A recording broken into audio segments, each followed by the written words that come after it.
Hello everyone, welcome back to my YouTube channel. So today I'm going to discuss about PET scan and how to prepare for PET scan and what are the tips that I can share. What I did, I'll share it with you all. So before I start, I would like to introduce in short about myself for those who are new to my channel.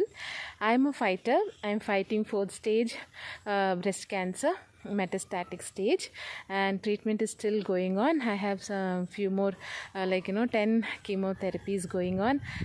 Balance, it's still there, balance totally 18 chemotherapies, out of which I completed 8, so another 10 more to go.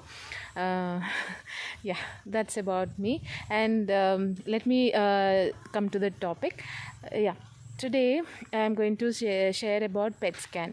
So PET scan is a scanning done for cancer patients or the patients, anybody who goes to oncology department to just check how is the cancer cells, in the sense whether it has spread throughout the body or what is the stage of the cancer. Everything we can know in that PET scan.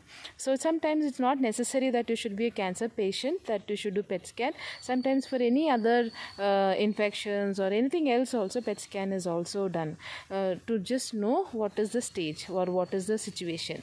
Same way for me, when I went to meet the oncology department with my biopsy report, they asked us to do a PET scan, and we had to take an appointment earlier so that we can reach there in time early morning for the PET scan. So why we have to take appointment earlier for PET scan is there will be a lot of people coming from different places. That is first thing. Second thing is we would be doing this PET scan empty stomach. That's the reason it is done early morning. So from the hospital they would give us some guidelines saying that should not eat dinner late night. The previous night we should not have dinner late night, and we should have plenty of water. That is what they suggest us.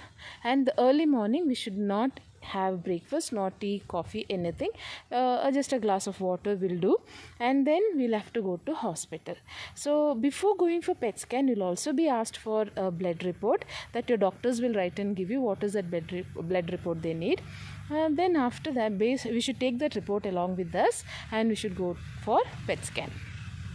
So when you go for PET scan, remember, don't have anything as suggested from the hospital. Please don't have tea or coffee also. That is not required, because you will start vomiting. And if you have gastric problem or anything like that, please make sure you fix an appointment early so that it will not affect you much. So when you go for PET scan, what hospital don't tell you is, because they have to say each and everything, right? So what eyebrows and how I prepared. The place where we go for PET scan, first they'll in their hand, in the wrist, for injection they will put that sticker, and that what is the medical terms, I'm not very clear about it. For injection they'll put one sticker there, and through that the injections are put. So when you go there, they put that first for you. And just in case, women, if you are wearing any bra, they would ask you to change your dress and wear hospital dress. If you are wearing only a petticoat and salwar or a t-shirt and pant, that's okay.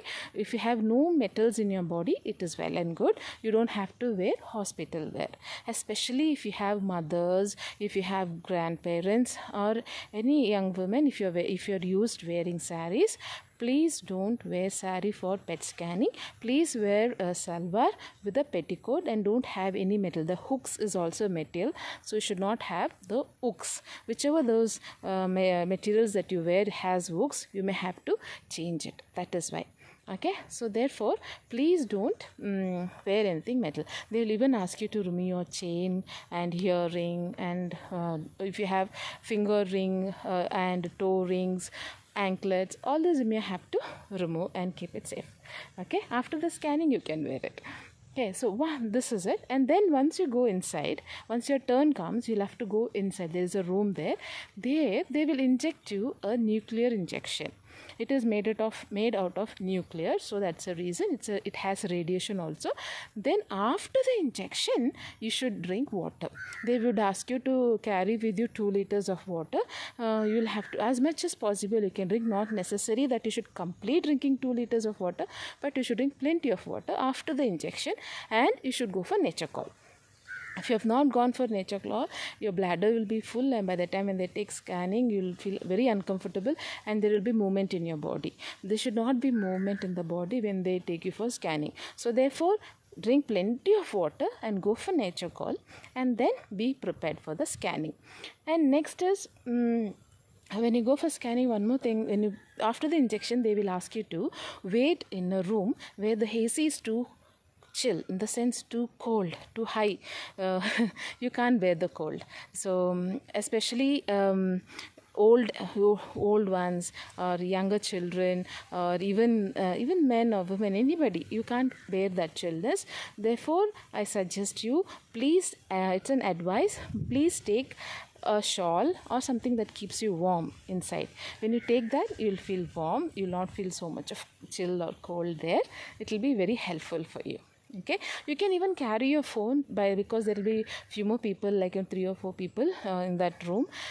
So by the time your turn comes, you might feel bored, or you might be tense also. Don't get scared, don't be tensed.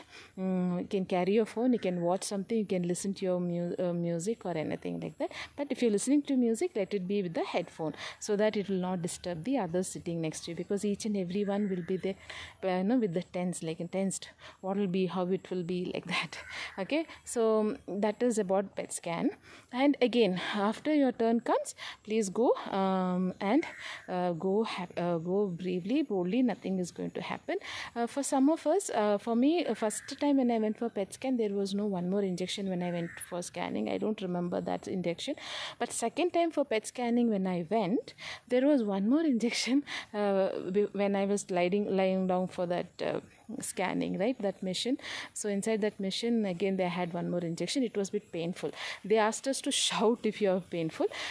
So it was really painful, so I had to make noise. They came, there was no swelling, thank God. Then things worked out, no problem. And don't open your eyes when the scanning is going on. It is written in that machine, you'll have to close your eyes, because there's some light rays will fall. It's not good for your eyes, so you'll have to close your eyes while the scanning is going on. Okay, after the scanning, very important, after the scanning, when you come out, if you want to go to a nature call, please go and come. Then don't have anything made out of milk products, especially tea, coffee, or fried ones, anything. No, please don't have empty stomach those, because you will definitely vomit. That is what makes you vomit. Otherwise, no issues at all. You can have juice without sugar, or any juice, any juice of your choice. Okay, you can have some fresh fruits. You can have some idli, dosa, or sandwiches. That will help you. It will not make you vomit.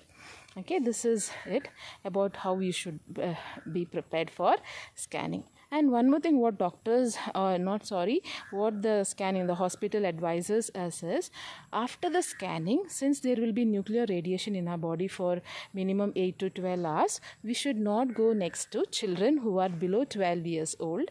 So be careful. If you have any children at home who are 12 years or younger to 12 years, smaller than that, please don't go next to them. You'll have to stay away from them. So in my case, I have 2 daughters. They are below 5 years. So that is the reason I had to stay in a hotel. Had for one night, and next day early morning, we came home. My husband booked a hotel for us. We didn't opt for admission in hospital, because there again discharge formalities and admission formalities and all that. So we didn't want to get into that, and it is hospitals too far for us. So we came closer to our house, where there was a hotel. We stayed there one night, and next day morning we came. So meanwhile at home, my husband also could come down and take care of children and come back, and only night I had to stay there, and my family members also helped them. So this is it. Please remember, don't go next to children who are below 12 years old. So this is about PET scan. Please don't get scared about PET scan, nothing to worry about it. So just be prepared. Please remember, if you have old mothers, they have to carry something like shawl or anything. They feel very chill, because I usually see old women, they can't bear that chillness there in AC. They struggle a lot, and I feel very bad for them. So I thought, let me share this information in my YouTube channel so that it will help. And once I remember my first time when I went for PET scan, I saw an old man. He was puking. I don't know what is the reason, but he was puking a lot. So I just checked what works for me. Then I thought I can share this for whoever comes. It might work. So they gave him tea, I think. After that, I told them not to give tea or coffee, because they will definitely puke. So, but later it's okay. But whatever it is, some of them, it depends from person to person and their body type. So not to worry. Even if you're puking, don't worry. Drink plenty of water and go courageously, boldly, and get yourself scanned and come. Scanning is really good. It will give a clear picture for doctors. What to do next. That's the reason. Okay, so this is about PET scanning. So again, about next, I'll tell you about chemotherapy. So hope regarding PET scanning, I have clearly whatever I experienced, I've shared it with you all. Okay. Okay, then I'll share you all about PET. Next, I'll share it to you all about chemotherapy. Okay.